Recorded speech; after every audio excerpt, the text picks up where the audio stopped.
வேத புஸ்தகத்தில் லூக்கா எழுதின சுவிசேஷம் 19ஆம் அதிகாரத்தில் இயேசு எரிகோ என்ற ஒரு பட்டணத்தின் வழியாய் போகும்போது ஆயக்காரருக்கு தலைவனும் ஐஸ்வர்யவானுமாய் இருந்த சகேயு எனப்பட்ட ஒரு மனுஷன் இயேசு எப்படிப்பட்டவரோ என்று அவரை பார்க்க வகை தேடினான் என்று எழுதப்பட்டிருக்கிறாரு. அவரை பார்க்கணும், இயேசு பற்றி நிறைய கேள்விப்பட்டிருக்கிறேன், எல்லாரும் சொல்கிறாங்க எனக்கு அற்புதம் நடந்துச்சு, உனக்கு அற்புதம் நடந்துச்சு, எங்கள் வீட்டில் அற்புதம் நடந்துச்சு, இயேசு செய்தான்னு சொல்கிறாங்க, இந்த இயேசுவை நானே நேரில் பார்க்கணும் அப்படின்னு அவனுக்குள்ள ஒரு ஆசை. அப்போ இயேசு தன் ஊர் வழியாக வருகிறதை அறிந்தபோது அவரை பார்ப்பதற்கு பிரயாசப்பட்டான். அவன் குள்ளமான ஒரு மனிதன், ஜனக்கூட்டத்துக்குள்ளே இயேசுவை பார்க்க முடியல. மரத்தில் ஏறி உட்காந்து பார்க்கலான்னு பார்த்தா மரத்தில் ஏறி உட்காந்து தலையை தான் பார்க்க முடியும், முகத்தை எப்படி பார்க்கிறது? ஆனால் இயேசு தன்னை வெளிப்படுத்துகிறார். அண்ணாந்து பார்த்து அவனை பெயர் சொல்லி கூப்பிடுகிற, சகைவே இறங்கி வா, நீ என்னை பார்க்கணும்னு ஆசைப்பட்டல, உன் வீட்டுக்கே நான் வர்றேன், இன்னைக்கு உன் வீட்டில் தான் நான் தங்க போகிறேன்னு சொல்கிறார். அவனுக்கு ஆச்சரியம். இயேசுவை மகிழ்ச்சியோடு அந்த மனிதர் வீட்டுக்கு அழைத்து கொண்டு போனார். இயேசு தன்னை வெளிப்படுத்துகிற ஒரு ஆண்டவர். யார் இயேசுவை பார்க்கணும், அவரை அறியணும் விரும்புகிறாங்களோ அவர்களுக்கு தன்னை அவர் வெளிப்படுத்துகிற ஒரு ஆண்டவர். இந்த நிகழ்ச்சி மூலமாக இயேசு தன்னை உங்களுக்கு வெளிப்படுத்துகிறார். அற்புதம் செய்கிற ஆண்டவர் என்று வெளிப்படுத்துகிறார். மதங்களுக்கெல்லாம் அப்பாற்பட்டவர், எந்த மதத்தை சார்ந்தவங்களும் இயேசுவேன்னு விசுவாசத்தோடு ஜெபித்து அற்புதம் செய்கிற ஆண்டவர் என்பதை வெளிப்படுத்துகிறார். அவர் மனதுருக்கமும் அன்புமுள்ள ஆண்டவர் என்பதை வெளிப்படுத்துகிறார். பாவங்களை மன்னிக்கிறவர் என்பதை வெளிப்படுத்துகிறார். அவர் இந்த சாட்சிகள் மூலம், செய்தி மூலம் தன்னை வெளிப்படுத்துகிறார். உங்களுக்கு தான் வெளிப்படுத்துகிறார். நீங்கள் விசுவாசத்தோடு அவரை அறிந்து ஜெபிக்கும் போது அற்புதங்களை காண்பீங்க. சரி, இந்த இயேசு எப்படிப்பட்டவர்? அவரை குறித்து நிறைய நம்ம ஒவ்வொரு மாதமும் தியானித்து கொண்டே வருகிறோம். வல்லமையுள்ளவர், அதிசயங்களை செய்கிறவர், சமாதான பிரபு, நித்திய பிதாவாய் இருக்கிறவர், மனதுருக்கம் உள்ளவர், இப்படி அவரை குறித்து அவருடைய குணங்கள் சுபாவங்களை தியானித்து கொண்டே வருகிறோம். இன்றைக்கு ஒரு காரியத்தை நம்ம தியானிக்கணும். இயேசுடைய அற்புதங்கள், அவர் செய்த கிரியைகளை பார்க்கும்போது அவர் மறுரூபப்படுத்துகிற ஒரு தேவன், ஒரு மனிதனுடைய வாழ்க்கையை மறுரூபப்படுத்துகிற ஒரு தேவன், அதாவது டிரான்ஸ்ஃபார்மேஷனை உண்டாக்குகிற ஒரு தேவன், புதிதாக்குதலை உண்டாக்குகிற தேவன். இயேசு கிறிஸ்து ஒரு மனிதனுடைய வாழ்க்கையை மறுரூபப்படுத்துகிறவர். அதாவது துக்கத்தோடு இருக்கிறவருடைய வாழ்க்கையை சந்தோஷமாய் மாற்றுகிறவர், ஒரு வேதனையோடு இருக்கிறவருடைய வாழ்க்கையை ஒரு சமாதானமுள்ள வாழ்க்கையாய் மாற்றுகிறவர். அவர் மறுரூபப்படுத்துகிற ஒரு ஆண்டவர். அதாவது இயேசு செய்த முதலாவது அற்புதம் வேத புஸ்தகத்தில் யோவான் 2ஆம் அதிகாரத்தில் எழுதப்பட்டிருக்கிறார். இயேசு கிறிஸ்து ஆயிரக்கணக்கான அற்புதங்களை செய்தார் ஜனங்களுக்கு. ஆனால் அவர் செய்த முதலாவது அற்புதம் ஒரு கல்யாண வீட்டில், இஸ்ரேல் தேசத்தில் கல்யாண வீட்டில் விருந்தில் ரொம்ப முக்கியமானது திராட்சரசம் வழங்குவது. போதை தருவது கிடையாது, திராட்சரசம் அதை வழங்குவாங்க. அது தீர்ந்து விட்டது, குறைவுபட்டு விட்டது. திருமண வீட்டாருக்கு ஒரு கலக்கம். இயேசு அங்கே தான் முதலாவது அற்புதத்தை செய்தார். தண்ணீரை திராட்சரசமாய் மாற்றினார். அதாவது தண்ணீரை திராட்சரசமாய் மறுரூபப்படுத்துகிறார். நிறமில்லாத, ருசி இல்லாத, மனமில்லாத தண்ணீரை அழகான நிறமுள்ள, மனமுள்ள, ருசியுள்ள திராட்சரசமாய் மறுரூபப்படுத்தினார். இயேசு வந்தது நோக்கம் அதுதான். இந்த முதல் அற்புதத்தில் அதை தெளிவுபடுத்துகிறார். ருசி இல்லாத, ஒரு சமாதானம் இல்லாத, நிம்மதி இல்லாத, ஒரு டேஸ்டே இல்லாத, ஏதோ வாழ்கிறோம் அப்படின்ற மாதிரி சலித்து கொண்டு வாழ்கிற மனுஷனுடைய வாழ்க்கையை ருசியுள்ள ஒரு வாழ்க்கையாய், மகிழ்ச்சியுள்ள ஒரு வாழ்க்கையாய், ஆனந்தமான சமாதானம் நிறைந்த வாழ்க்கையாய் மாற்றுகிறவர். அதுக்கு தான் அவர் இந்த உலகத்தில் வந்தார். தான் வந்த நோக்கத்தை அந்த அற்புதத்தின் மூலம் ஆண்டவர் வெளிப்படுத்துகிறார். பாருங்க, சமீபத்தில் ஒரு குடும்பத்தை குறித்து நான் அறிந்தேன். அந்த குடும்பத்தில் ஒரு தாய், ஒரு மகள், தகப்பன். தகப்பன் குடிச்சிட்டே வருவார், எப்பவும் குடி. வேலைக்கு போனால் வரும்போது குடிச்சிட்டு தான் ஒரு போதையில். குடிச்சிட்டு வந்தால் என்ன செய்கிறோம் பேசுகிறோன்னு தெரிய, மனைவி அடிக்கிறது, வேதனைப்படுத்துறது, காயப்படுத்துறது. அதுதான். ஒரு மகள், ஸ்கூலில் படிக்கிற டீனேஜ் பருவம் உள்ள மகள், மகிட்ட பேசுறது இல்லை. தகப்பன் எப்பவும் போதையில் இருந்தால் எப்படி பேசுறது? வந்த போதையிலே விழுந்து கிடப்பார். ரோட்டில் அங்கங்கே விழுந்து கிடக்கிறது, இப்படி கூட்டிகிட்டு வந்து படுக்க வைப்பாங்க. அவ்வளோதான் அவருடைய லைஃப்பில். இந்த மகளுக்கு, அந்த மனைவிக்கு ரொம்ப துக்கமாயிட்டு, இவரோட எப்படி வாழ்கிறது, இத்தனை வருஷம் இப்படி துக்கத்தில் இந்த செத்து போயிடலாமான்னு தோணுது. அந்த ஸ்கூலில் படிக்கிற மகள் சொல்லுகிறாள், எல்லாருடைய அப்பாவும் ஸ்கூலுக்கு மகளை பார்க்க வர்றாங்க, கூட விட வர்றாங்க. எங்கள் அப்பா ஒரு நாள் என் கூட ஸ்கூலுக்கு வந்ததில்லை. நான் ஏதாவது கேட்டு எனக்கு வாங்கி தந்ததும் இல்லை, என்கிட்ட அன்பாக பேசினதும் இல்லை. இந்த மாதிரி ஒவ்வொருத்தருக்கு தகப்பன்மார் எப்படி இருக்காங்க? எனக்கு போதையிலேயே இருக்கிறாரு, இந்த மாதிரி ஒரு தகப்பனா, இதை விட நான் மரித்து போனால் நல்லதுன்ற மாதிரி ஒரு இளம் பிள்ளைக்குள்ள ஒரு மரண வேதனை வந்து விட்டார். மறிக்கணுன்ற ஆசை வந்து விட்டது. என்ன வாழ்க்கை என்பதாக. ஏன்னா ஒரு மனிதர் குடியினால், அவர் குடியினால் பாதிக்கப்பட்டு நிம்மதி இல்லாமல் சம்பாதிக்கிற பணத்தை எல்லாம் அழித்து கொண்டு வருகிறார். அந்த சூழ்நிலையில் தான் இயேசு சந்திக்கிறார். நம்முடைய ஜெபிக்கலாம் வாங்க நிகழ்ச்சியை இந்த மாதிரி டிவியில் பார்த்து ஜெபம் பண்ணும்போது அந்த சகோதரனை ஆண்டவர் தொட்டார். அவர் தந்த பாவ உணர்வடைந்த கண்ணீரோடு அழுது, இயேசுவே என் பாவத்தை மன்னிச்சிருங்கன்னு அழுது ஒப்பு கொடுத்தார். ஒரே நாள் அவருடைய வாழ்க்கை புதிய வாழ்க்கையாய் மாறிவிட்டார். அதன் பிறகு அவர் மதுபானம் குடிக்கலை, அதன் பிறகு அதுக்கு பணம் செலவு பண்ணலை. இப்போ வேலையிலேருந்து வரும்போது மனைவி பிள்ளைகளை நேசித்து அன்போடு கூட வந்து பேசினார், தேவையானதெல்லாம் வாங்கி கொடுத்தார், மகளை வெளியே அழைச்சிக்கிட்டு போனார். அந்த மனைவிக்கு சந்தோஷம், பிள்ளைக்கு சந்தோஷம், ஒரு குடும்பமே ஒரு மகிழ்ச்சி ஆகிவிட்டது. பாருங்கள், மறுரூபமாக்கப்பட்டு விட்டது. துக்கத்தில், கண்ணீரில், வேதனையில் இருந்த குடும்பம் சந்தோஷமான மனமகிழ்ச்சியான குடும்பமாய் மறுரூபமாக்கப்பட்டு விட்டது. குடியிலே இருந்த போதையில் இருந்த மனுஷனுடைய வாழ்க்கை மறுரூபமாக்கப்பட்டு விட்டது. அதுதான் இயேசு. அப்போ இயேசு எப்படிப்பட்டவர்? மறுரூபப்படுத்துகிற ஒரு தேவன். மனுஷனுடைய வாழ்க்கையை மறுரூபப்படுத்தி துக்கத்தை சந்தோஷமாய் மாற்றுகிற தேவன் உங்கள் வாழ்க்கையில் இன்றைக்கு அந்த அற்புதத்தை ஆண்டவர் செய்ய போகிறார். வேத புஸ்தகத்தை பார்க்கும்போது நிறைய பேருடைய வாழ்க்கையில் இயேசு இந்த மறுரூபமாக்கப்படுகிற அற்புதத்தை செய்திருக்கிறார். அந்த மாதிரி பாதிக்கப்பட்டவங்க இயேசுவை தேடி வந்திருக்காங்க. அவங்களுக்கெல்லாம் அற்புதம் செய்து ஒரு மறுரூபமாக்கப்பட்ட ஒரு பெரிய சந்தோஷத்தை தேவன் கொடுத்திருக்கிறார். அப்படி ஒரு 3 சம்பவத்தை உங்களுக்கு ஞாபகப்படுத்தி நாம் ஜெபிக்க போகிறோம். முதலாவது, பரிசுத்த லூக்கா எழுதின சுவிசேஷம் 7ஆம் அதிகாரத்தில் 37-38 வசனம் வாசிக்கும் போது, ஒரு பெண், பாதிக்கப்பட்ட ஒரு பெண் இயேசுவை தேடி வருகிறாள். இயேசு தன்னுடைய சீஷரோட அல்லது ஒரு குடும்பத்தாரோட விருந்துக்கு அமர்ந்திருக்கிற சமயம், அப்பொழுது அந்த ஊரில் இருந்த பாவியான ஒரு பெண் இயேசு பரிசேயின் வீட்டில் பந்தி இருக்கிறதை அறிந்து ஒரு பரணியில் பரிமள தைலத்தை கொண்டு வந்து இயேசுவின் பாதங்களின் அருகே பின்னாக நின்று அழுது கொண்டு அவருடைய பாதங்களை தன் கண்ணீரினால் நனைத்து தன் தலைமயிரினால் துடைத்து அவருடைய பாதங்களை முத்தம் செய்து பரிமள தைலத்தை பூசினாள். ஒரு பெண் அந்த ஊரில் இருந்து இப்போ இந்த வீட்டுக்கு இயேசு வந்திருக்கிறான்னு கேள்விப்பட்டவுடன் இயேசுவின் பாதத்தில் விழுந்து அழுதாள். அவருடைய கண்ணீர் அவருடைய பாதத்தில் விழுகிறது. ஒரு பரிமள தைலத்தை பூசி, அதாவது இது மாதிரி குருக்களாக இருந்தால் அதுக்கு அப்படி கனப்படுத்துவாங்க. அதே மாதிரி அவள் கண்ணீர் விட்டு அழுது ஆண்டவருடைய பாதத்தில் வந்து தன்னை சமர்ப்பிக்கிறாள். இயேசு அவருடைய உள்ளத்தை பார்க்கிறார். ஏன் அவள் அழுகிறாள்? ஏன் அவளுடைய கண்களிலே கண்ணீர்? என்ன பாதிப்பு அவளுக்கு? அவள் ஒன்றுமே சொல்லலை, ஆனால் இயேசு அறிந்து கொண்டார். என்ன பாதிப்பு? அவள் பாவியான ஒரு பெண் என்று வேதம் குறிப்பிடுகிறது. அவள் தன்னை கெடுத்து கொண்ட ஒரு பெண், தன் வாழ்க்கையை பாவத்தினால் அழித்து கொண்ட ஒரு பெண். அதனால் சமாதானம் இல்லை, நிம்மதி இல்லை. அவள் செய்த பாவமோ, அவள் செய்து கொண்டிருக்கிற பாவம் ஊராருக்கு தெரிந்ததுனால இவள் பாவியான ஒரு பெண், விபச்சார பெண் என்று அந்த ஊரில் இருக்கிற மக்கள் அவளை காயப்படுத்தி வேதனைப்படுத்தி புறக்கணித்த ஒரு சூழ்நிலை. அப்போ எந்த பாவம் அவளுக்கு சந்தோஷம் சமாதானத்தை கொடுக்கணும்னு நினைத்தாளோ அதே பாவத்தினால் இன்றைக்கு பாதிக்கப்பட்டு விட்டாள். நிம்மதி இல்லை, சமாதானம் இல்லை, மனசாட்சி வாதிக்குது. நீ ஒரு பாவி, நீ செய்கிறது மட்டும் இல்லை, அநேகருக்கு எடுத்து கொண்டிருக்கிற பல குடும்பங்கள் உன்னால் பாதிக்கப்படுதுன்னே அந்த பாவத்தினால் உண்டான பாதிப்பு அவருடைய மனசாட்சியை வாதிக்கிறது. இப்போ அவளுடைய உள்ளத்தில் நிம்மதி இல்லாத சூழ்நிலையில் யார் என் பாவத்தை மன்னிக்க முடியும்? யார் இந்த பாவத்திலிருந்து எனக்கு விடுதலை தர முடியும்? யார் என் வாழ்க்கையை புதிதாக்க முடியும்? எல்லாரும் என்னை குற்றப்படுத்துகிறாங்க, பாவின்னு கை நீட்டுகிறார்கள், என்னை கேவலப்படுத்துகிறாங்க. அவ்வளோதானே தவிர எனக்கு அன்பு காட்ட, இதிலிருந்து வெளியே என்னை கொண்டு வருவதற்கு யாரும் இல்லையே. நீ கலங்கின சமயத்தில் தான் இயேசு என்கிற ஒரு ஆண்டவர் வந்திருக்கிறாரு. அவர் பாவிகளை கூட தள்ள மாட்டார், பாவிகளின் சிநேகிதன் என்று அழைக்கப்படுகிறார். பாவிகளை கூட நேசித்து அன்பாக அவருடைய வாழ்க்கையை மாற்றி புதிதாக்குகிறார். இந்த செய்தி அவள் கேட்டு அறிந்ததுனால தான் இயேசு கிறிஸ்துவிலே எனக்கு ஒரு புதிய வாழ்க்கை அவரால் தர முடியும் என்று வந்து இயேசுவின் பாதத்தில் வந்து விழுந்தாள்.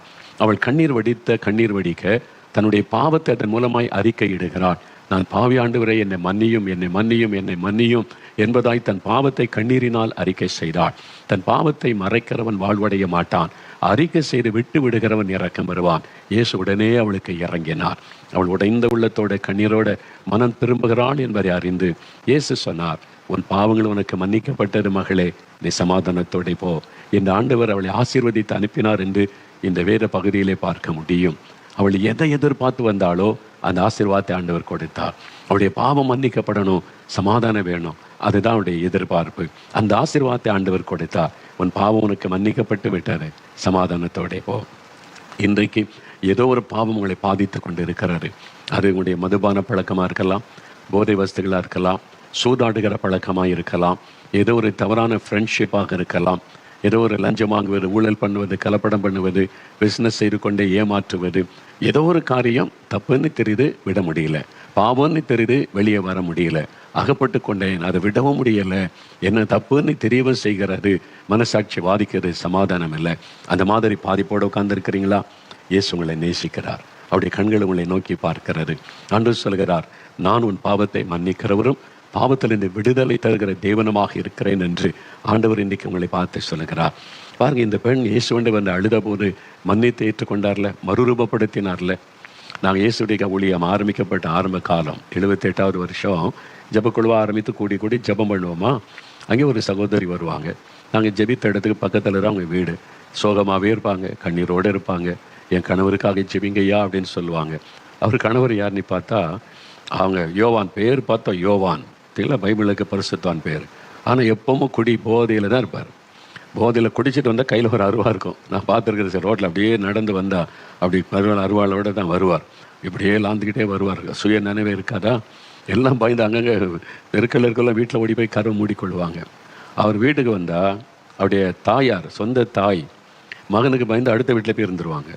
மனைவி வீட்டில் இருக்க முடியாது, வந்த அடியும் வெட்டு, அதனால் பக்கத்து வீட்டில் போய் இருந்துருவாங்க. பிள்ளைகள் பயந்து நடுங்கி கொண்டு இருக்கும். இந்த மாதிரி குடிச்சிட்டு ஒரு சுய நினைவே இல்லாமல் அருவாளோட சுத்தனா எப்படி நிம்மதி இருக்கும் யோசித்து பாருங்கள். அது மாதிரி அது வந்து குடிச்சு ஊருக்கே தெரியும் இந்த மாதிரி குடிகாரன் இந்த ஆள் அப்படின்னு சொல்லி. ராத்திரி படுக்கும்போது ஒரு பாட்டில் சாராயத்தை படுக்க பக்கத்தில் வச்சு கொள்ளுவாராம். ஏன்னா குடித்து நரம்பெல்லாம் பாதிக்கப்பட்டு அப்படியே காலையில் எழும்புனா கை காலம் அப்படியே கையெல்லாம் நடுங்கும். அப்படியே ஒரு சின்ன டம்ளர் கூட தூக்க முடியாது. அந்த கஷ்டப்பட்டு அந்த சாராயத்தை உள்ளே போன பிறகு தான் கொஞ்சம் ஸ்டிஃப் ஆகி நரம்பெல்லாம் அப்படியே செயல்பட ஆரம்பிக்கும். அதனால் சரீரமும் பாதிச்சுட்டு, நரம்பு மண்டலமும் பாதிச்சுட்டு, அது மாதிரி பாதிக்கப்பட்ட ஒரு நிலைமை. அவர் நிம்மதி இருக்குமா? அவரால் குடும்பமே பாதிக்கப்படுது. இப்போ அவர் நிம்மதியாக இருப்பார், அவருக்கு சமாதானம் கிடையாது, நிம்மதி கிடையாது. அந்த மாதிரி அவங்க மனைவி வந்து கண்ணீரோடு ஜெபிக்க சொல்லுவாங்களா. நாங்கள் ஜெபிக்கிறது மாத்திரல, அவர் சந்திக்கலான்னு வீட்டுக்கு போனால் நாங்கள் முன்வாசல் வழியாக போவோமா, அவர் பின்வாசல் வழியாக ஓட்டிடுவார். ஒரு நாள் எங்களை நேரில் பார்க்க மாட்டார். வீட்டில் போய் ஜெபம் பண்ணுவோம், ஆண்டவரே இந்த சகோதரனை ரட்சியும், இந்த மறுபான பழக்கத்தை விடுவின்னு சொல்லி. ஒரு நாள் திடீர்னு போனோம். நாங்கள் ஒரு 4-5 பேர் ஜெபக்குள்ள உள்ள நுழைஞ்சிட்டோம். வீட்டுக்குள்ளே அகப்பட்டு கொண்டார், போக முடியல. அதனால் அவர் ஆனால் பக்கத்தில் வரல, தூரத்தில் அங்கே குனிஞ்சு அப்படியே நின்று கொண்டு இருந்தார். சூழ்நிலை புரிந்துக்கிட்டு நான் சொன்னேன், ஜெபம் பண்ணுவோம் என்பதாய். உடனே அவர் அங்கேயே முழங்கால் போட்டார். அவருடைய மனைவி பிள்ளைகள் எல்லாம் முழங்கால் படிட்டாங்க. நாங்கள் ஜெபக்குழு சேர்ந்த ஒரு 3-4 பேர் முழங்கால் படிக்கிட்டோம். அவர் ஏதாவது நம்ம கேட்டுருவோம் பேசுகிறோன்னு பயந்து அப்படியே தலையை கலந்துக்கிட்டார். அப்போ அவருக்கு என்ன சொல்கிறது, நீ பாவம் செய்கிற, குடிக்கிற அப்படின்னு ஏதாவது ஆலோசனை சொல்கிறதா? ஆண்டவர் சொன்னார், ஒன்றும் சொல்லாத, ஒரே ஒரு வேத வசனத்தை மட்டும் வாசி அப்படின்னு சொன்னார். சரி ஆண்டவரேன்னு சொல்லி வேதத்தில் ஒரு வசனம் இருக்குது, தன் பாவங்களை மறைக்கிறவன் வாழ்வடைய மாட்டான், அறிக்கை செய்து விட்டு விடுகிறவன் இரக்கம் பெறுவான். நீதிமொழிகள் 28:13 இருக்குது. ஒரே ஒரு வசனம். அவர் அங்கே இருக்கிற தூரத்தில் நாங்கள் இருக்கிறோம், நாங்கள் இங்கே முழங்கால் படிட்டு இருக்கோம். சத்தமாக வேத வசனத்தை மட்டும் நான் வாசித்தேன். தன் பாவங்களை மறைக்கிறவன் வாழ்வடைய மாட்டான், அறிக்கை செய்து விட்டு விடுகிறவன் இரக்கம் பெறுவான் அப்படின்னு சொல்லிட்டு சரி ஜெபிக்கலான்னு ஜெபிக்க ஆரம்பித்து. அவ்வளவுதான். அவர் பாருங்க கண்ணீர் விட்டு அழ ஆரம்பிச்சிட்டார். ஏங்கி அழுகிறார், அப்படியே அழுகிறார், ஏங்கி அழுகிறார், கண்ணீர் வடிக்கிறார். ஆண்டவரே நான் பாவி, என்னை மன்னியும், எனக்கு விடுதலை தாருன்னு அழுதார் பாருங்க. ஒரே நாள் ஒரு வேறு வசனம் அவ்வளோதான் அவரை தொட்டது. இயேசு அந்த வசனத்தின் மூலம் அவரை தொட்டார். அன்றைக்கு அவர் கண்ணீரோடு ஒப்பு கொடுத்தார். வாழ்க்கை தலைகளாய் மாறிவிட்டார். அதன் பிறகு அவர் சாரை கடைக்கு போனதில்லை. அதன் பிறகு அவர் இந்த மதுபானத்தை தொட்டது இல்லை. இப்போ அவருடைய வாழ்க்கை மாறிட்டா எங்கள் ஊரே ஆச்சரியமாக பார்த்தது, எப்படி இந்த ஆள் மாறினார் என்பதாக. எங்கள் ஜெபக்குழுவில் வந்தார், ஊழியத்துக்கு வருவார். அப்புறம் முழு நேர ஊழியத்துக்கு வந்து இயேசுடைய ஊழியத்தில் ஊழியக்காரராக இருந்தார். இப்போ அவர் பரலோக ராஜ்யத்தில் ஆண்டவரோடு இருக்கிறார். அவருடைய மகன், அவருடைய பிள்ளைகளும் ஊழியத்தில் இருக்கிறாங்க, இப்பவும் இருக்கிறாங்க அவருடைய பிள்ளைகள் ஊழியத்தில். அவருடைய அதன் பிறகு பாருங்கள், தாயை நேசிப்பார், மனைவியை நேசிப்பார், பிள்ளைகளை நேசிப்பார். சூழ்நிலை மறுரூபம், அந்த குடும்பமே மறுரூபமாக்கப்பட்டு விட்டார்.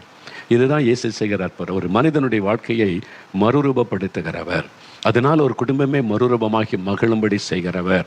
இன்னைக்கு உங்கள் வீட்டில் இந்த அற்புதத்தை இயேசு செய்ய போகிறார், உங்களுக்கு செய்ய போகிறார்.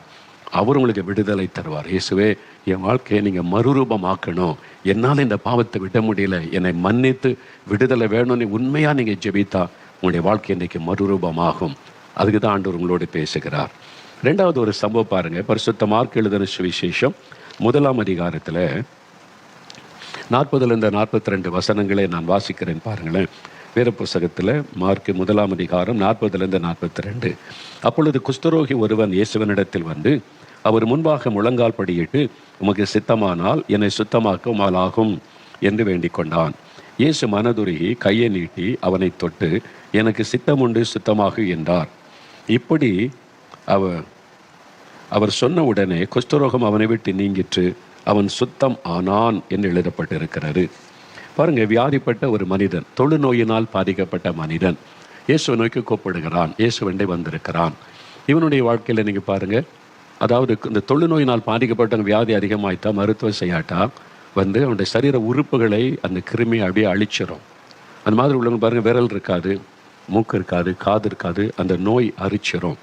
அப்போ சரீர உறுப்புகளை இழந்து போன ஒரு நிலைமை, முகரூபமே மாறிவிடும். கண் இமை இருக்காது. நீங்கள் இப்போ நான் தொழுநோய் ஆஸ்பத்திரிக்கு போயிருக்கிறேன்.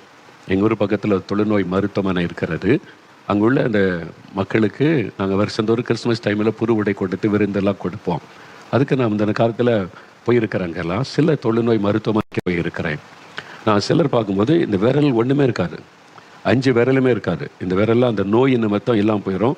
இது மட்டும் இருக்கும் 2 விரல். அப்போ சாப்பிட முடியாது, உணவு எடுத்து சாப்பிட முடியாது. அதுக்கு இதில் சூவனை போட்டு அவங்க கட்டி வச்சுருவாங்க. இந்த இடத்துல நான் பார்த்துருக்கேன், அந்த டாக்டர் கூட்டி கொண்டு எனக்கு காமிச்சிருக்காங்க. அதை வச்சு தான் அள்ளி சாப்பிடுவாங்க, ஏன்னா விரல் இருக்காது. அப்போ அந்த நோயினுடைய பாதிப்பு சரீர உறுப்புகளே அதை அரித்து தின்று விட்டு உருவமே மாறிவிடும். இல்லை, இப்போ இயேசு அவனை தொட்டு குணமாக்கும் போது அவன் சுத்தமாகுன்னு சொன்ன உடனே சுகமாகிவிட்டு. அப்படின்னா என்ன அர்த்தம்? இல்லாத விரல் முளைத்திருக்கிறாரு, மொட்டையான விரல் நீளமாய் மாறிவிட்டார். அப்போ அந்த நோயினால் பாதிக்கப்பட்ட இல்லாத காது புதிதாய் மாறிவிட்டார், மூக்கு புதிதாய் மாறிவிட்டார், இமைகள் புதிதாய் மாறி முகரூபமே மறுரூபமாக்கப்பட்டு விட்டார், மாற்றப்பட்டு விட்டார். அந்த நோயின் நிமித்தம் அகோரமாய் காணப்பட்ட அந்த மனிதனுடைய ரூபம் இப்போ மாற்றப்பட்டு விட்டது. ஒரு நோயினால் உண்டாகிற பாதிப்பு நம்முடைய சரீரத்தை வித்தியாசமாய் மாற்றிவிடும். அவர் ஒரு சரீரத்தினுடைய சிலருடைய ரூபம் மாறிவிடும், அழகு மாறிவிடும் அந்த பாதிப்பினால. ஆனால் ஆண்டவர் தொட்டு சுகமாக்கும் போது ஒரு புதிதாக்குதல், நம்முடைய சரீரமே புதிதாய் மாறிடும், முக ரூபமே புதிதாய் மாறிடும்.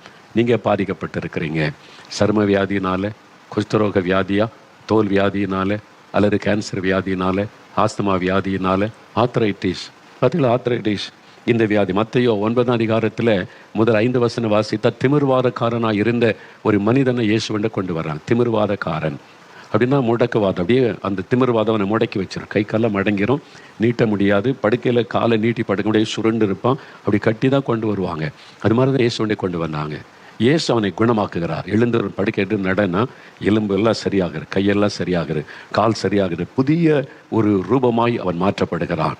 முடங்கி இருந்த கை கால்கள் நேராக்கப்படுகிறது. அற்புதமான ஒரு மாற்றம், புதிதாக்குதல், மறுரூபப்படுத்த அந்த நோயினால் பாதிக்கப்பட்ட சரீரத்தை ஆண்டவர் மறுரூபப்படுத்துகிறார். இப்போ எளிமையானால் நிற்க முடியுது, நடக்க முடியுது. இதுக்கு முன்னால் அப்படி இல்லை. இயேசு செய்த ஒரு பெரிய அற்புதம் பாருங்க. மத்தேயு 9ஆம் அதிகாரம் 27 வாசிக்கும் போது 2 குருடர்கள் இயேசுவே தாவீதின் குமாரனை இறங்கி கூப்பிடுறாங்க. பிறவிலேயே கண் தெரியாதவர்கள். அப்போ பார்வையற்றவங்க, பிறவிலேயே பார்வையற்றவங்க அந்த கண்ணை பார்த்தீங்கன்னா முழுமையான கண்ணாக இருக்காது. பார்த்துருக்கீங்களா? சிலருக்கு முழுமையான கண்ணாக இருக்கும், பார்வை இருக்காது. சிலருக்கு அந்த கருப்பு விழியே தெரியாது, வெள்ளை விழியே சிலருக்கு தெரியாது, அப்படியே உள்ளுக்குள்ளே போன மாதிரி இருக்கும், அந்த கண் இருக்காது. ஆனால் இப்போ இயேசு அற்புதம் செய்கிற போது புதிய கண் உருவாகிறது, மறுரூபம். அதான் இயேசு செய்கிற அற்புதம், மறுரூபமாக்குகிற தேவன்.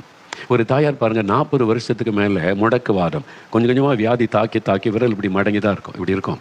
அந்த அந்த ஒரு டம்ளர் கூட அவளால் இப்படி பிடிச்சு தூக்க முடியாது, அப்படியே விரல் மடங்கினதுனால இப்படி 2 கையில் பிடிச்சி தான் தண்ணி குடிக்க முடியும், அப்படியே முடக்கப்பட்டு விட்டார், காலம் முடக்கப்பட்டு விட்டார். 40 வருஷத்துக்கு மேலே நம்ம ஜெபிக்கலாம் வாங்க நிகழ்ச்சியை பார்த்தபோது அவங்க நம்பிக்கை இழந்துட்டாங்க. 40 வருஷமாக என் சரீரம் இப்படி தான், இனி அவ்வளோதான், எனக்கு கொஞ்ச நாள் வாழப்போகிற அவ்வளோதான்னு சொல்லி.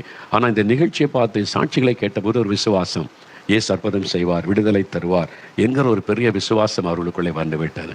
அந்த விசுவாசத்தோட அவங்க ஜெபிக்க ஆரம்பித்தாங்க. இயேசுவே, நீர் என்னை குணமாக்க முடியும், என் சரீரத்தை புதிதாக்க முடியும், எனக்கு ஒரு அற்புதத்தை நீர் செய்ய முடியும்னு சொல்லி விசுவாசத்தோட ஜெபிக்க ஆரம்பித்தாங்க. ஆண்டவர் விசுவாசமுள்ள ஜெபத்தை கனப்படுத்துகிற தேவன். ஆண்டவர் கனப்படுத்த முடியும், ஒரு அற்புதம் செய்தார் பாருங்க. இப்படி இருந்த விரல் அப்படியே நேராக மாற ஆரம்பித்தது, புதிதாக மாறிவிட்டது, கால் புதிதாய் மாறிவிட்டது. இப்போ எப்படி இருக்கும் பாருங்க. இப்போ அவங்க கையால் இந்த கப்பை தூக்க முடிகிறது, இதுக்கு முன்னால் முடியாது. ஆண்டவர் புதிதாக்கி விட்டார், மறுரூபப்படுத்தி விட்டார். பாதிக்கப்பட்ட சரீர உறுப்பை இயேசுடைய வல்லமை தொட்டபோது அது ஒரு மறுரூபமாய் மாற்றப்பட்டு விட்டது. இயேசு செய்த ஒரு பெரிய அற்புதம் பார்த்தீங்களா? இதே மாதிரி தான் இன்றைக்கு உங்கள் வாழ்க்கையில் ஒரு அற்புதம் உங்களுக்கு தேவை. இயேசு அந்த அற்புதத்தை செய்வதற்குத்தான் உங்களோடு பேசி கொண்டிருக்கிறார். என் மகனே, நீ பாதிக்கப்பட்டு இருக்கிற, உன் சரீரம் பாதிக்கப்பட்டு இருக்கிறது, நான் அதை மறுரூபப்படுத்த வல்லமை உள்ள தேவன் என் ஆண்டவர் உங்களோடு கூட பேசுகிறார். பாதிக்கப்பட்ட உங்களுடைய சரீரம், அந்த உறுப்புகள் புதிதாய் மறுரூபமாக்கப்பட்டு விடும், அவரால் முடியும். என் சாட்சி உங்களுக்கு தெரியும் இல்லை? நான் 14 வயசில் ஹார்ட் என்னுடைய இருதயம் என்லார்ஜ் ஆயிட்டு, பெருசாயிட்டு. ஹார்ட் என்லார்ஜ்மெண்ட், அது அந்த என்னுடைய இருதய பாதிப்பினால் உண்டானது. அது பெருசாகி பெருசாகி பெருசாகி கடைசியில் ரொம்ப சீரியஸ் ஆகி வலது கால் நடக்க முடியாது. ஆஸ்பத்திரிக்கு என்னை தூக்கிட்டு தான் போவாங்க. சட்டையை கழட்டிட்டு தான் டாக்டர்ஸ்லாம் செக் பண்ணுவாங்க. அப்படி சட்டையை கழட்டிட்டு அப்படி போகும்போது வெளியே இருதயம் பல்ஜாகி இருக்கிறது வெளியவே தெரியும். அந்த அளவிற்கு பாதிப்பு. இந்த இடம் வீங்கி இருக்கிறது தெரியும். அந்த இருதயம் அப்படியே ஆச்சரியமாக எல்லாம் பார்ப்பாங்க. அந்த மாதிரி என் இருதயத்தினுடைய பாதிப்பு, வியாதியினால் உண்டான பாதிப்பு என் வாழ்க்கையில் அவ்வளோ பெரிய காரியத்தை செய்து விட்டது. ஆனால் நான் மரணப்படுக்கையில் படுத்திருந்த சமயம் காலும் செயல்படாது, ஒரு கால், வலது கால் மாத்திரம். அதனால் என்னால் நிற்க முடியாது, நடக்க முடியாது, படுத்த படுக்கை. அப்புறம் இருதயமும் வித்தியாசம் வீங்கிட்டு எலும்பும் தோலும் ஆகிட்டு உருவமே மாறிவிட்டார். இந்த நோய் நிமித்தம் என் உருவமே மாறிட்டு, பேச பலன் கிடையாது, என் உருவமே எலும்பு தோலும் ஆகிவிட்டார். அப்போ சொந்தக்காரங்க மற்றவங்களாம் பார்க்க வந்தால் அவனா இப்படி இருக்கிறான், ஐயோ இவன் பிழைக்கிறது கஷ்டம் இல்லை, இன்னும் அவ்வளோதான், அப்படி தான் சொல்லிட்டு போனாங்க. அந்த மாதிரி நம்பிக்கை இழந்து போன சூழ்நிலை. இந்த நோய் நிமித்தம் உருவமே மாறிவிட்டது. ஆனால் ஜெபம் பண்ணும்போது ஒரு சகோதரர் எனக்காக ஜெபித்த போது ஆண்டவர் இயேசுடைய கரம் என்னை தொட்டார். அப்படி தொடுதலை உணர்ந்தேன். தொட்ட உடனே ஆச்சரியமான அற்புதம், வீங்க இருந்த இருதயம் நார்மலாய் மாறிவிட்டார். இந்த பல்ஜாக இருந்த இடம் அப்படி உள்ளே போயிட்டு நார்மலாக மாறிட்டு இருதயம். செயலற்று போன கால் செயல்பட ஆரம்பித்து விட்டது. எப்படி யோசித்து பாருங்களேன், எவ்வளோ பெரிய ஆச்சரியமான அற்புதம். என்னால் கிரகிக்கவே முடியல. இப்படி ஒரு கடவுளா? நான் எத்தனை கடவுளை நம்பினேன், எத்தனை கடவுளை தேடினேன், எத்தனை கடவுளை சரையில் விழுந்து சாஸ்தாமாக விழுந்தெல்லாம் நான் கும்பிட்டு அந்த கடவுள் மேலே பக்தியாக இருந்தேன். ஒருத்தர் கூட எனக்கு உதவி செய்யலையே. பக்தியாக நாங்கள் எவ்வளோ நான் விண்ணப்பம் பண்ணினேன், பிரார்த்தனை பண்ணினேன், குடும்பத்தான் எல்லா இடமும் அலைந்து பிரார்த்தனை பண்ணினாங்களே. ஆனால் நான் அவர் இயேசுன்னா வெறுத்தேன். அது வெளிநாட்டு கடவுள், அவர் யாருன்னு சொல்லி இயேசுவை கேவலமாய் பேசினேன். ஆனால் அவர் வந்து என்னை தொட்டு என்னுடைய சரீரத்தையை புதிதாய் மாற்றிட்டார். வீங்க இருந்து இருதயம் உள்ளே போயிட்டு கால் நடக்க முடிகிறது. கொஞ்ச நாட்கள் டக்குன்னு மாற்றம், எலும்பு தோலுமாய் என்னுடைய சரீரம் ஆரோக்கியமாய் மாறிவிட்டது. பரிபூர்ணமான ஒரு மாற்றம். அதான் இயேசு மறுரூபப்படுத்துகிற ஆண்டவர். வியாதினால் உங்களுடைய குழந்தை பாதிக்கப்பட்டு எலும்பும் தோலுமா இருக்கலாம். இன்றைக்கு நீங்கள் ஜெபிக்கிற ஜெபத்தில் இயேசு அற்புதம் செய்வார். மறுரூபமாக்கப்பட்ட ஒரு குழந்தையாக, புதிதாக்கப்பட்ட குழந்தையாக நீங்கள் பார்ப்பீங்க.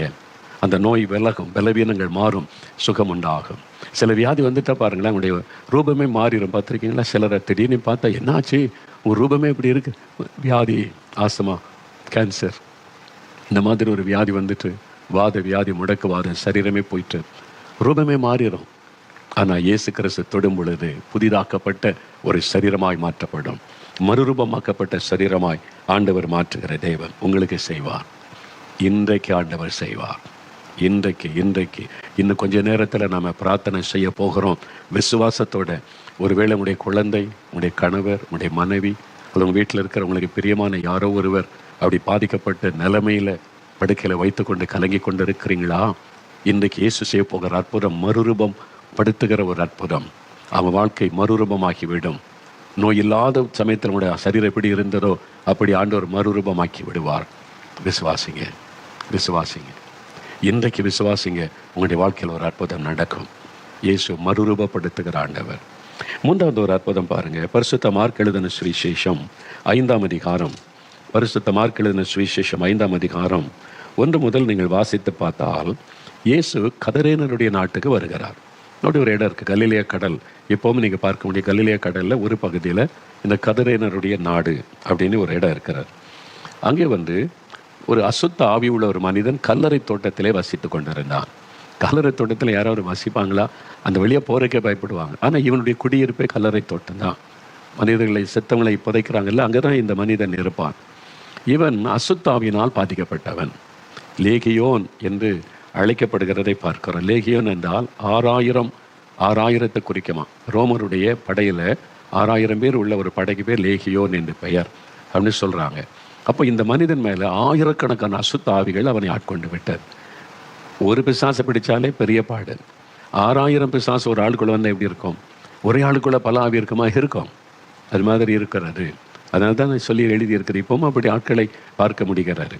அப்போ ஆயிரக்கணக்கான ஆவிகள் ஒரு மனிதனுக்குள்ளே அசுத்தாவி நுழைந்ததுனால அவனுடைய வாழ்க்கை எப்படி இருக்குது பாருங்களேன். வஸ்திரம் இல்லை, அவனுக்கு வஸ்திரத்துக்குள்ள கிழிச்சு எரிஞ்சிருவான். அப்போது அவனுக்கு நம்ம வஸ்திரம் இல்லாமல் இருக்கிறோமே, இது ஒரு ஒரு ஷேமாச்சு, அந்த உணர்வே கிடையாது. ஏன்னா பிசாசு அவரை முற்றிலும் ஆட்கொண்டதுனால அவன் நினைவு தப்பி விட்டது. இனி என்ன பேசுகிறோம், என்ன செய்கிறான் ஒன்றும் தெரியல. வஸ்திரம் இல்லாதவனாக இருந்தான். கூக்குரலிட்டு கொண்டிருப்பான், அப்படியே சத்தமிட்டு கொண்டே இருப்பான்.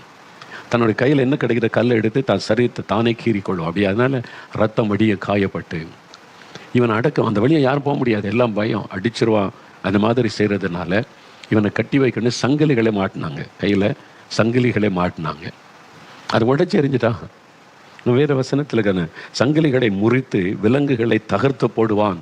அதெல்லாம் தகர்த்துறான். விலங்கு போட்டாலும் சரி, சங்கிலி வச்சு கட்டினாலும் சரி, எல்லாத்தையும். அந்த ஆவிக்கு அவ்வளோ பெரிய ஒரு பலன் இருந்தது. அந்த அசுத்த ஆவி அவனை எப்படி அடிமையாக்கி வைத்திருந்தார்.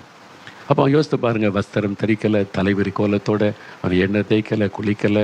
அப்புறம் சரீரத்தை காயப்படுத்தி ரத்த காயத்தோட சரீரம், கைகளை சங்கிலி தொங்கி கொண்டிருக்குது. என்னன்னு பார்த்தா உடை தெரிந்து விட்டான். அவனுடைய ரூபமே எப்படி மாறி இருக்குது பாருங்கள்.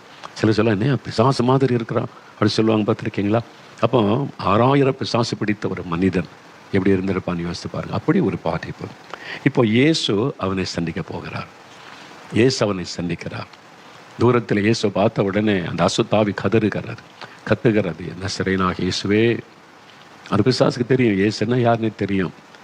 அந்த பிசாசுக்கு இயேசு சொன்னார், அவனை விட்டு புறப்பட்டு போ. இயேசு ஒரே ஒரு வார்த்தை சொன்னார், அவ்வளோதான். அந்த ஆவி போய்விட்டார், அவனை விட்டு போய்விட்டார், அவன் விடுதலையாக்கி விட்டான்.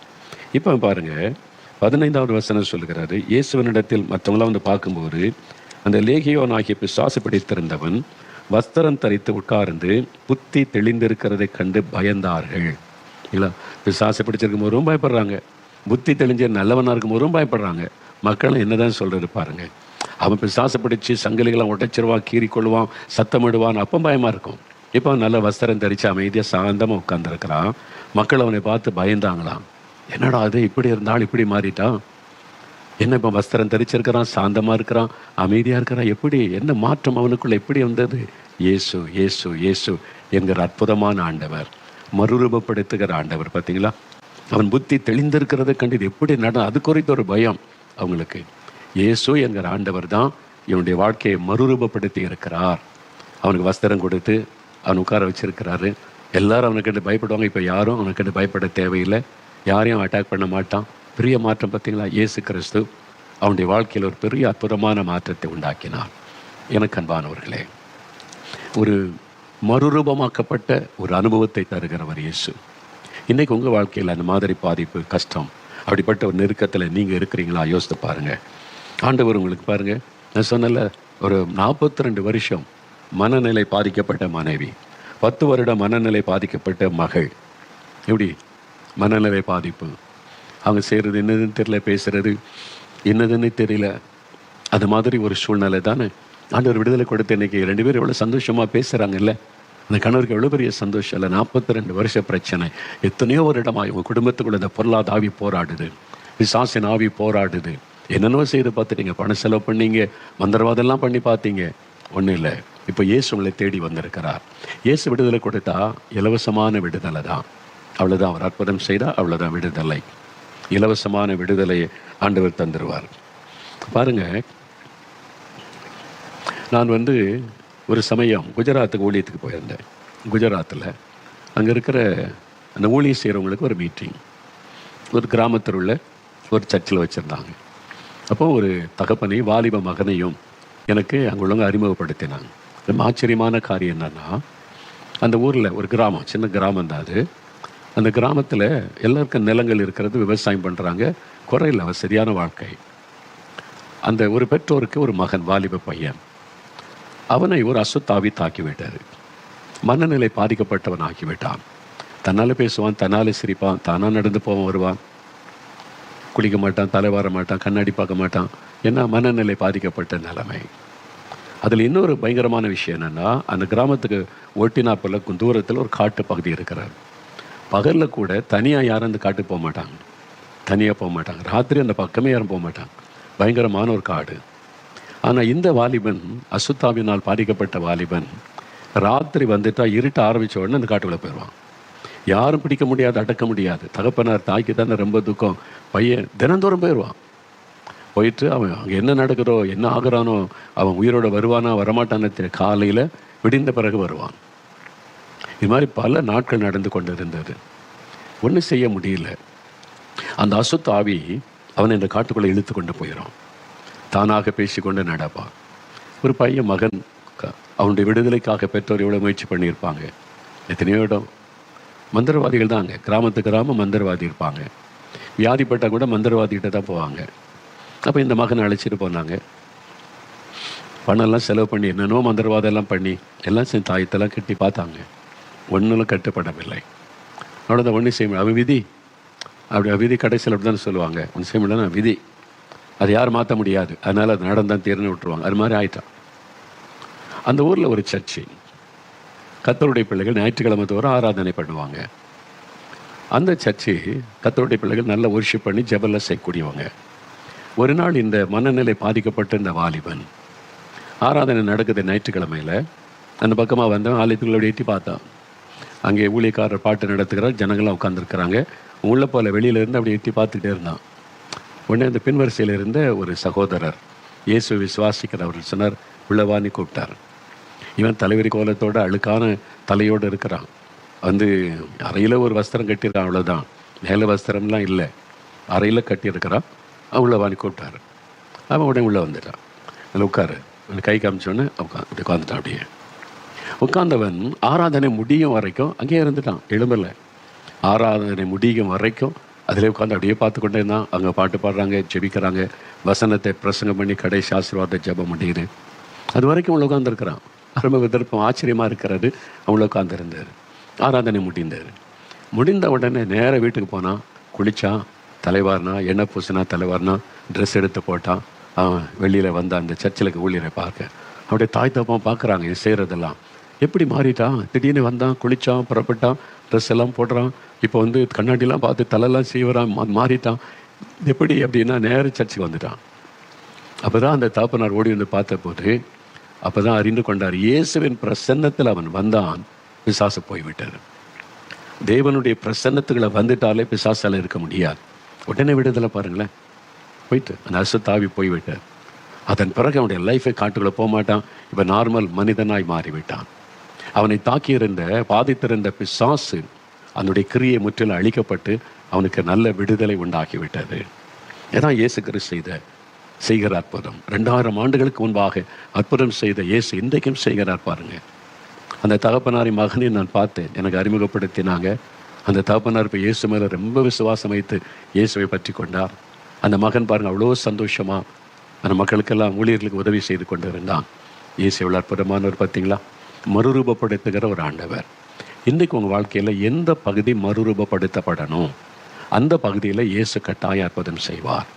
நீங்கள் விசுவாசித்து இந்த காரியத்தில் இந்த பகுதியில் இயேசு எனக்கு ஒரு அற்புதம் செய்யணும், மறுரூபமாக்கப்பட்ட ஒரு அனுபவம் எங்கள் வீட்டில் நடக்கணும், என் வாழ்க்கையில் நடக்கணும், ஆண்டவர் எனக்கு என் குடும்பத்துக்கு செய்வான்னு விசுவாசித்து ஜெபிக்கும் போது பாருங்கள், கட்டாயம் அற்புதமான விடுதலையை நீங்கள் பார்க்க போகிறீங்க.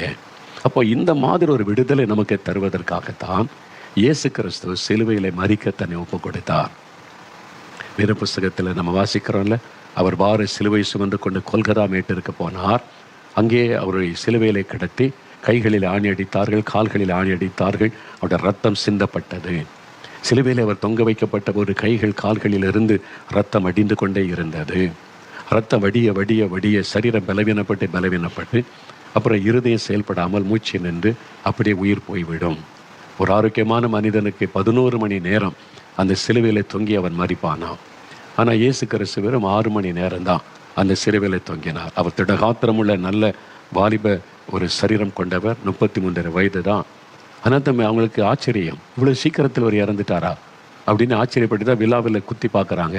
அவருடைய ரத்தம் அந்த இருதயத்திலிருந்து பீறிட்டு வந்தது. கடைசி சுட்ட ரத்தம் வரைக்கும் சிலுவையில் சிந்தினார்.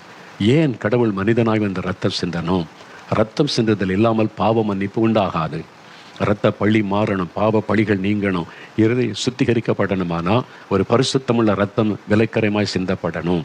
ஆட்டு ரத்தம், கோழி ரத்தம், மாட்டு ரத்தம், மிருக ரத்தத்தினால மனிதனுடைய பாவத்துக்கு விமோசனம் கிடையாது, மன்னிப்பை கொண்டு வர முடியாது. அது ஒரு மனுஷ ரத்தமாக இருக்கணும், பரிசுத்தமுள்ள ரத்தமாக இருக்கணும், மனிதர்களுக்கு பதிலாக பலியாக கொடுக்கப்படணும். அவர் மூலமாக தான் ரட்சிப்பு, பாவத்திலிருந்து விடுதலை, பாவ மன்னிப்பு. அதனால தான் கடவுளை மனிதனாய் அவதரித்து இயேசு என்ற பெயரில் வாழ்ந்து பரிசுத்தமாய் வாழ்ந்தார். அவரிடத்தில் ஒரு குற்றத்தை யாரும் கண்டுபிடிக்க முடியவில்லை. பொய்யான குற்றச்சாட்டுகளை சொன்னாங்களே இல்லாமல் அவரிடத்தில் ஒரு குற்றமும் இல்லை. அப்படி பரிசுத்தமாய் வாழ்ந்து தன் பரிசுத்தமுள்ள இரத்தத்தை சிலுவிலை சிந்தி கொடுத்தார். ஏன் தெரியுமா? உங்களுக்காக, எனக்காக, நம்மை ரட்சிக்க, நமக்கு பாவத்திலிருந்து சாபத்திலிருந்து விடுதலை கொடுக்க தன்னையே அந்த சிலுவையில் அவர் பலியாய் கொடுத்தார். அந்த இயேசு கிறிஸ்து தான் இன்றைக்கு உங்களை சந்தித்து கொண்டிருக்கிறார். என் மகனே, உனக்காக நான் என்னையே சிலுவையிலே பலியாய் கொடுத்தேன். உன்னை மன்னிக்க மாட்டேனா? விடுதலை தர மாட்டேனா? கலங்காத. என் பாவம் மன்னிக்கப்படுமா அப்படின்னு அங்கலாய்க்காது. சகல பாவங்களை மன்னிக்க இயேசுக்கு அதிகாரம் உண்டு. இயேசு கிறிஸ்துவின் ரத்தம் சகல பாவங்களை நீக்கி நம்மை சுத்திகரிக்கும் என்று வேதத்திலே வாசிக்கிறோம்.